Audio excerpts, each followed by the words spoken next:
The story of Rustic Falls is part of Eric and my life together from the beginning.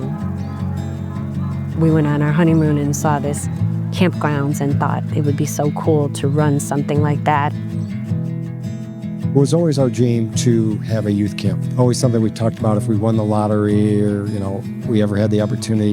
That was always a dream. And then Eric got diagnosed in 2005 with colon cancer, and it was stage 4, and they gave him 12 to 18 months to live. At 7 years old, I didn't really know what that exactly meant, but what came from that was my dad pursuing a dream that radically shifted my family. He always wanted to start a nature camp, and it's something my parents talked about, and he wanted to start a space for young people. Not only to get away from the everyday grind, whether it be city kids or cancer survivors and the families, just to come up and enjoy nature that they may not have had the opportunity to do. My dad wasn't done telling his story. He wanted to continue to write a story that he was proud of. And even though I know he had so much to be proud of already, he had built himself a beautiful life, he wanted something bigger. Eric was like the Pied Piper. People just believed in what he was saying. His enthusiasm could kind of pull people along. And me too. It pulled me along too. And our kids, they were out there always. My first memories of Rustic Falls were just going out to this land that they had cashed in their retirement savings to purchase. And it was a piece of land.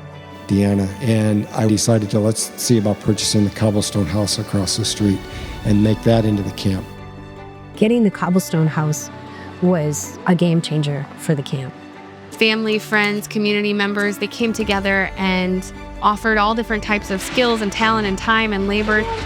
The cobblestone was such a collective of everybody working toward this camp to come to life. And Eric was right out there leading the way. And I mean, for a guy who was on chemo, he never wanted to stop working. I absolutely mentally refuse to let myself think that this is going to get the better of me. And you can't lead your life worrying about it.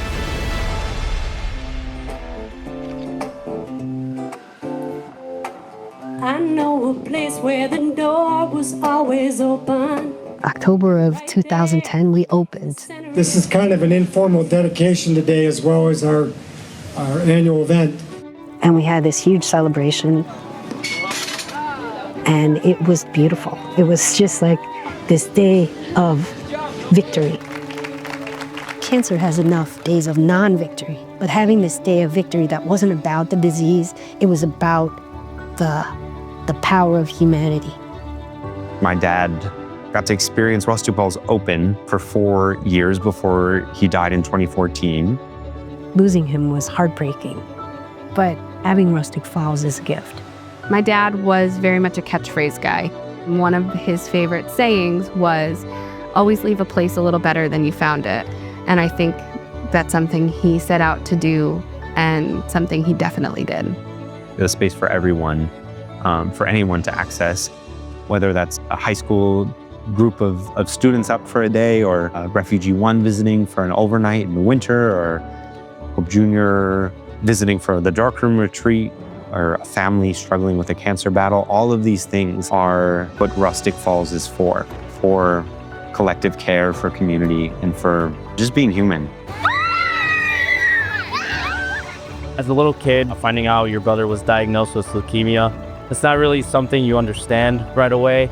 So visiting a place like Rustic Falls, you kind of start to remember what life is actually really about, and it's spending time with family, people that you love. There's no expectation of how you have to show up here.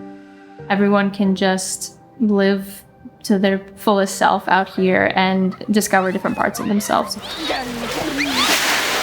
When we're at Rustic Falls, we're able to let the kids just kind of go with the flow. Some choose to do the arts and crafts. Some of them will go kick a soccer ball back and forth and run around and get some good energy. Some of them just kind of walk and talk with their friends. Some of them get to be social with people they're typically not. It makes a big difference to be able to come to a different place and just kind of step outside of their everyday lives a little bit. We've had families that have come here after the loss of a family member or after a particularly challenging time, and that does so much to just give them something else to look forward to, something else to focus on. What it do brings like a little relief from the things that you go through on a day-to-day basis. So it's just like somewhere where you could come and be loved and have fun with people that you always surround yourself with. Our students can be a little bit more open, a little more relaxed, and you can see a difference in a lot of the students. Since the opening of Rustic Falls, we've added an additional home on the property to accommodate more visitors. We've planted hundreds of trees. We've added a greenhouse, an organic garden, an apple orchard. Shortly after I met Sarah, I visited the camp for the first time, and immediately it was something I wanted to be a part of. In 2021, me and my dad were able to do the barn restoration project. It's a 100-year-old barn, so there was a lot to do. The foundation was crumbling, but it's definitely the heart of the camp and a big part of the programming.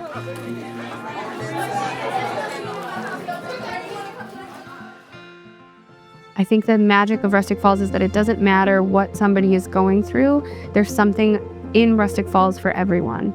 Since we opened, we have met thousands of people, and each one has a story that's their own, and we want that to just keep growing. To have this tangible space that is directly tied to my dad's vision, his worldview, his beliefs, this way of showing up for people, and that it's still existing 11 years later is truly a gift. What started as Eric Lentz's story has become the story of thousands. It's a story of hope and resilience, and we have big plans for the future of Rustic Falls. You have to find joy, and I do think that Rustic Falls offers a space to take a break and reset and keep moving forward. This is like a dream come true.